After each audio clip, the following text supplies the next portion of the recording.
Lavalin കേസിൽ സർക്കാരിന് ഹൈക്കോടതിയിൽ കനത്ത തിരിച്ചടി. കോടതിയെ രാഷ്ട്രീയ താൽപര്യങ്ങൾക്ക് ഉപയോഗിക്കരുതെന്ന് ജസ്റ്റിസ് പി ഉബൈദ് സർക്കാരിന് മുന്നറിയിപ്പ് നൽകി.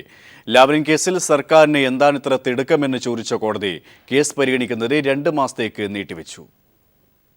കേസ് അടിയന്തരമായി പരിഗണിക്കണമെന്ന സർക്കാരിൻ്റെ ആവശ്യമാണ് കോടതിയുടെ വിമർശനത്തിന് കാരണമായത്.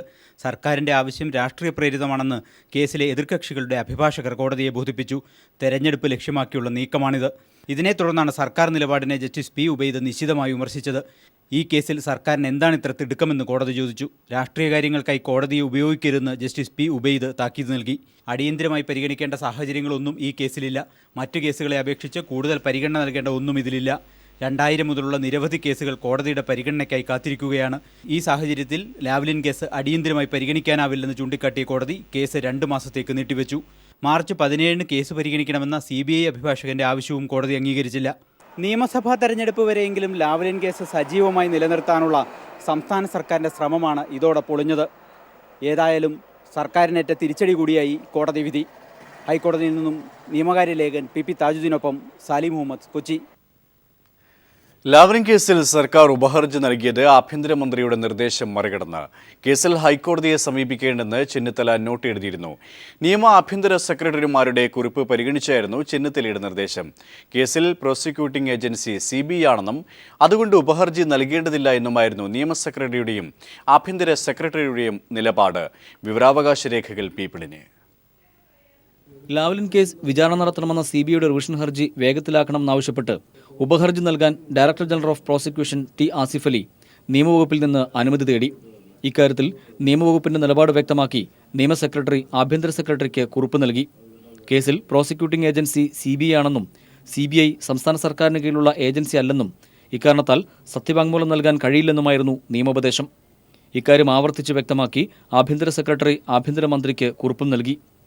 ഇരു സെക്രട്ടറിമാരുടെയും കുറിപ്പുകളുടെ അടിസ്ഥാനത്തിൽ സർക്കാർ ഉപഹർജി നൽകേണ്ടതില്ലെന്ന് ആഭ്യന്തരമന്ത്രി രമേശ് ചെന്നിത്തല നിർദ്ദേശിച്ചു.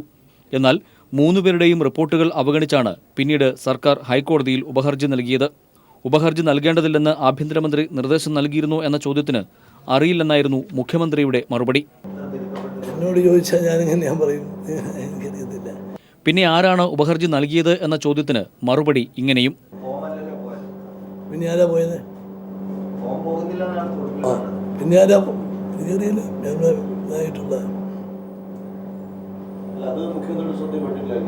ഇല്ലില്ല.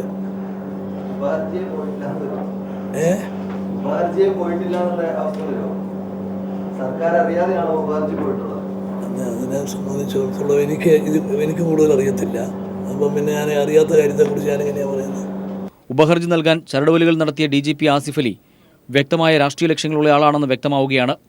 1986 മുൻ മുഖ്യമന്ത്രി EK നായനാർക്കെതിരെ മത്സരിച്ച് പരാജയപ്പെടുകയും അദ്ദേഹത്തിന്റെ മണ്ഡലത്തിൽ കാര്യങ്ങൾ നോക്കാൻ പ്രതിനിധിയെ വച്ചത് ഹൈക്കോടതിയിൽ ചോദ്യം ചെയ്യുകയും ചെയ്ത വ്യക്തി കൂടിയാണ് ആസിഫ് അലി. 1500 രൂപ EK നായനാർക്ക് നഷ്ടപരിഹാരം ഉൾപ്പെടെ നൽകി ഹർജി അന്ന് കോടതി തള്ളുകയും ചെയ്തിരുന്നു. തെരഞ്ഞെടുപ്പ് മുന്നിൽ കണ്ടുള്ള നീക്കങ്ങളായിരുന്നു ഉപഹർജിക്ക് പിന്നിലെന്ന് രേഖകളിലൂടെ തന്നെ വ്യക്തമാവുകയുമാണ്. KG ദിനകർ, തിരുവനന്തപുരം. ലാവ്ലിൻ കേസിൽ രാഷ്ട്രീയ മുതലെടുപ്പ് നടത്താനുള്ള സർക്കാരിന്റെ നീക്കത്തിനേറ്റ കനത്ത തിരിച്ചടിയാണ് കോടതി വിധിയെന്ന് CPM സംസ്ഥാന സെക്രട്ടറി കോടിയേരി ബാലകൃഷ്ണൻ. ആഭ്യന്തരമന്ത്രിയുടെയും ആഭ്യന്തര നിയമ സെക്രട്ടറിമാരുടെയും വിയോജിപ്പ് മറികടന്നത് ഉമ്മൻചാണ്ടിയുടെ ദുഷ്ടലാക്കാണ്. ഇതിനായി തലസ്ഥാനം ദുരുപയോഗം ചെയ്ത DGP സ്ഥാനം രാജിവെക്കണമെന്നും കോടിയേരി ആവശ്യപ്പെട്ടു. സർക്കാരിന്റെ അഴിമതിയിൽ നിന്നും ശ്രദ്ധ തിരിച്ചുവിടാനാണ് ലാവ്ലിൻ ഇളക്കിവിട്ടതെന്നും കോടിയേരി തിരുവനന്തപുരത്ത് പ്രതികരിച്ചു. ജുഡീഷ്യറിയെ മാനിക്കുന്നുവെന്ന് മുഖ്യമന്ത്രി ഉമ്മൻചാണ്ടി പ്രതികരിച്ചു. ഇത് നിയമസഭാ തെരഞ്ഞെടുപ്പിന് മുമ്പ് ലാവ്ലിൻ കേസ് സംബന്ധിച്ച ഒരു രാഷ്ട്രീയ പ്രചരണം നടത്താൻ ഹൈക്കോടതിയെ ഉപയോഗിക്കാം എന്ന ദുഷ്ടലാക്കായിരുന്നു UDF സർക്കാരിന്, പ്രത്യേകിച്ച് ഉമ്മൻചാണ്ടിക്കുണ്ടായിരുന്നത്. ഉമ്മൻചാണ്ടി നടത്തിയിട്ടുള്ള ആ വഴിവിട്ട ഇടപെടലിന് ആണിന്ന് ഹൈക്കോടതി നിരീക്ഷണം ഇന്ന് കടുത്ത തിരിച്ചടിയായി മാറിയിട്ടുണ്ട്. കോടതിയുടെ ഓരോ പരാമർശവും തിരിച്ചടിയാണ് എന്ന് പറഞ്ഞാൽ ഞങ്ങൾ ജുഡീഷ്യറിയെ മാനിക്കും. ജുഡീഷ്യറിയുടെ അഭിപ്രായങ്ങളും അവരുടെ നിർദ്ദേശങ്ങളും മാനിക്കുന്ന ഒരു ഗവൺമെൻറ്റാണ് UDF ഗവൺമെൻറ്. അനുകൂല വിധി വരുമ്പം സിന്ദാബാദും എതിര് വരുമ്പം തിരിച്ചുള്ള നിലപാട് സ്വീകരിക്കത്തില്ല. വൽക്കരണത്തിലൂടെയുള്ള നവീകരണത്തിന് ഊന്നൽ നൽകി കേന്ദ്ര റെയിൽവേ ബഡ്ജറ്റ് അവതരിപ്പിച്ചു. നിരക്ക് ചരക്ക് കൂലി വർധനവിൽ കാലോചിതമായ മാറ്റം ഭാവിയിൽ വരുത്തും.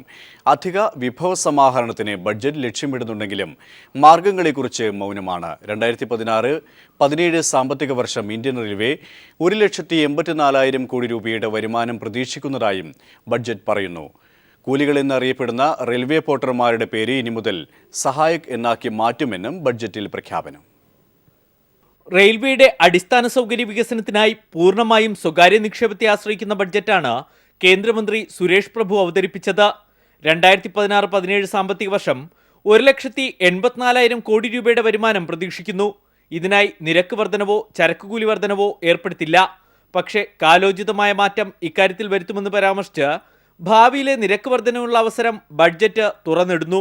അധിക വിഭവ സമാഹരണം ലക്ഷ്യമിടുന്നെങ്കിലും മാർഗങ്ങളെക്കുറിച്ച് ബഡ്ജറ്റ് മൗനം പാലിക്കുന്നു. മൂലധന നിക്ഷേപമായി കാണിക്കുന്നത് കഴിഞ്ഞ വർഷം പ്രഖ്യാപിച്ച LICയുടെ 1.5 കോടി നിക്ഷേപമാണ്.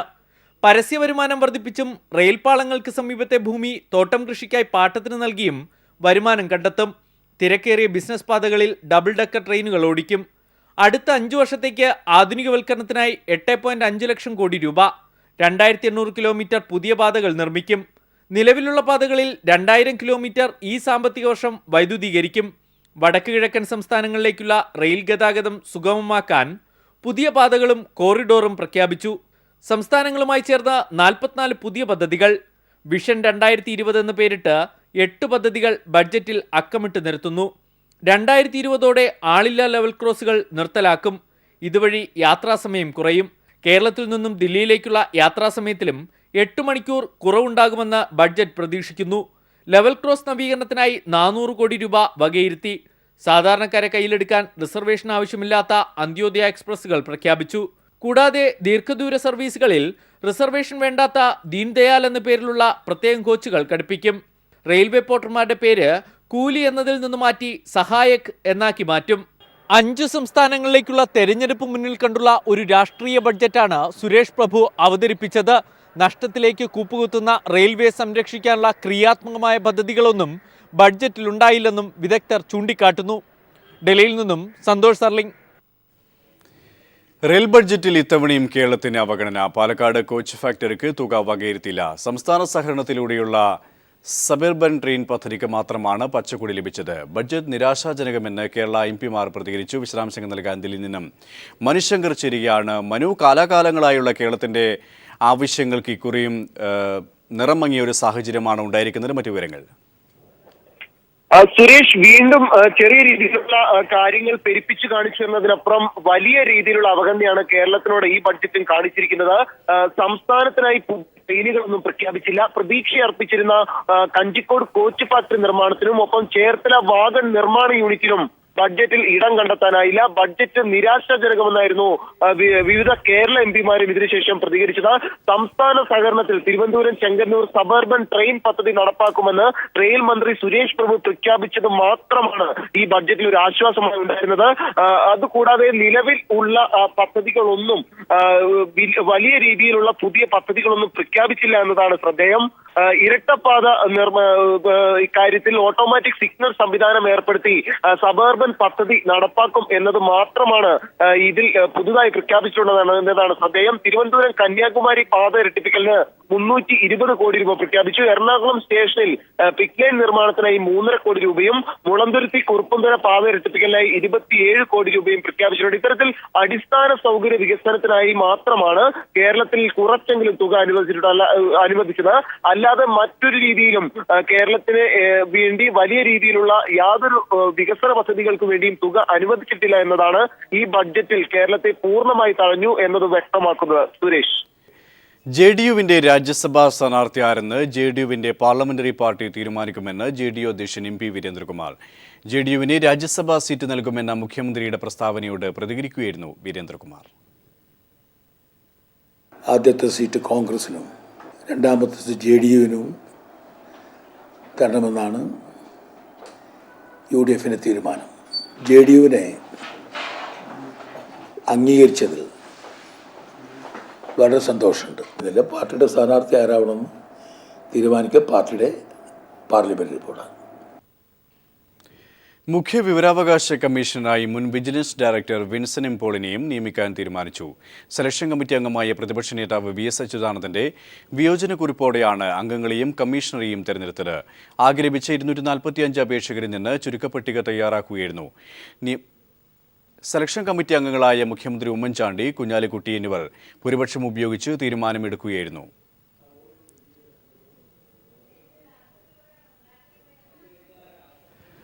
ബാർക്കോഴ കേസിൽ മാണിക്ക് അനുകൂലമായി റിപ്പോർട്ട് തയ്യാറാക്കുന്നതിനും വിൻസൻ എം പോൾ വഹിച്ച പങ്ക് ചെറുതായിരുന്നില്ല. ക്രമവിരുദ്ധമായി സുപ്രീം കോടതി അഭിഭാഷകരുടെ ഉപദേശം തേടിയതും ഹൈക്കോടതിയുടെ പ്രതികൂല പരാമർശങ്ങളും വിൻസൻ എം പോളിന്റെ പ്രതിച്ഛായ കെടുത്തി. വിവരാവകാശ കമ്മീഷണറുടെ കസേരയിലേക്ക് വിൻസൻ എം പോൾ വരുന്നതോടെ അത് ഉദ്ദിഷ്ടകാര്യത്തിന് സർക്കാർ നൽകിയ മറ്റൊരു ഉപകാരസ്മരണയാവുകയാണ്.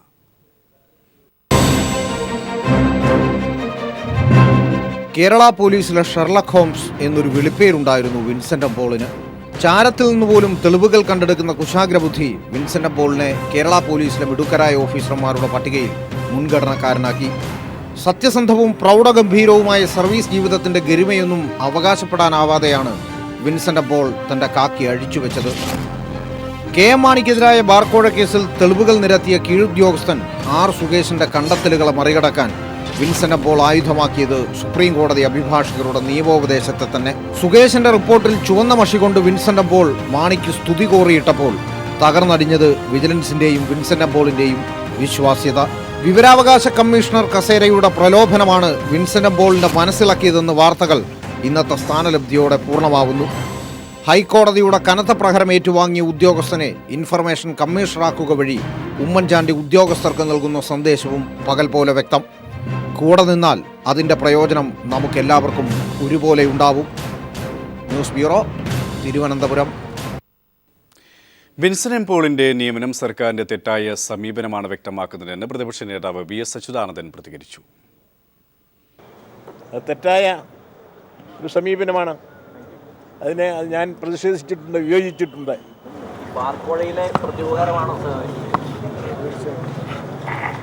അതൊക്കെ നിങ്ങൾക്ക് മാധ്യമങ്ങളെന്നുള്ള നിലയിൽ സ്വയം വ്യാഖ്യാനിക്കാവുന്നതാണ്. കേരള കോൺഗ്രസിൽ ഭിന്നത രൂക്ഷമാകുന്നതിനിടെ KM മാണിയും PJ ജോസഫും കൂടിക്കാഴ്ച നടത്തി. തൈക്കാട് ഗസ്റ്റ് ഹൗസിലായിരുന്നു നേതാക്കളുടെ കൂടിക്കാഴ്ച. കഴിഞ്ഞ തവണ മത്സരിച്ച 4 സീറ്റുകൾക്ക് പുറമെ 2 സീറ്റുകൾ കൂടി ജോസഫ് ചർച്ചയിൽ ആവശ്യപ്പെട്ടു. രാവിലെ KM മാണിയെ നേരിൽ കണ്ട് കൂടുതൽ സീറ്റെന്ന ആവശ്യത്തിൽ വിട്ടുവീഴ്ചയില്ലെന്ന നിലപാട് PJ ജോസഫ് അറിയിച്ചു. കഴിഞ്ഞ തവണ മത്സരിച്ച 4 സീറ്റിനോടൊപ്പം 2 സീറ്റുകൾ കൂടി വേണമെന്നാണ് ജോസഫ് വിഭാഗത്തിന്റെ നിലപാട്. അതേസമയം ജോസഫുമായുള്ള പ്രശ്നങ്ങൾ പിളർപ്പിലേക്ക് നയിക്കില്ലെന്ന് മാണി പ്രതികരിച്ചു. പ്രശ്നങ്ങൾ ഇപ്പോഴും ഇല്ലേ? പ്രശ്നങ്ങൾ എന്ന് പറയുന്നത് കൊണ്ട് ഭിന്നിപ്പെന്നുള്ള അർത്ഥമല്ല.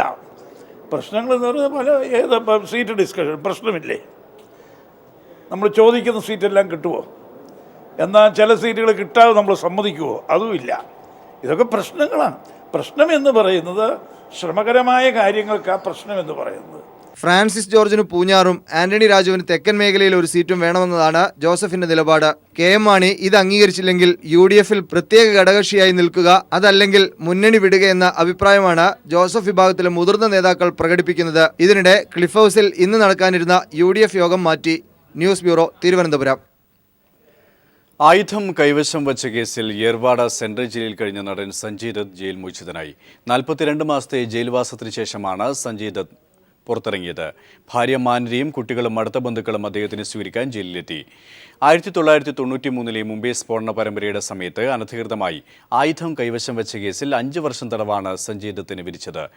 ഒക്ടോബർ വരെ ജയിലിൽ കഴിയേണ്ടിയിരുന്ന സഞ്ജയ് ദത്തിനെ നല്ല നടപ്പ് പരിഗണിച്ചാണ് ജയിൽ അധികൃതർ മോചിപ്പിച്ചത്.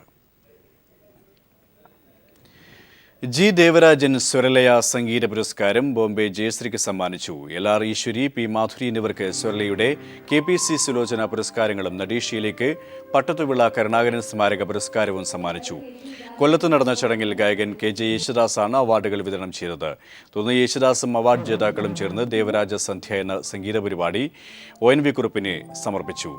ചടങ്ങ് MA ബേബി ഉദ്ഘാടനം ചെയ്തു. Mayor V. രാജേന്ദ്ര ബാബു അധ്യക്ഷനായിരുന്നു.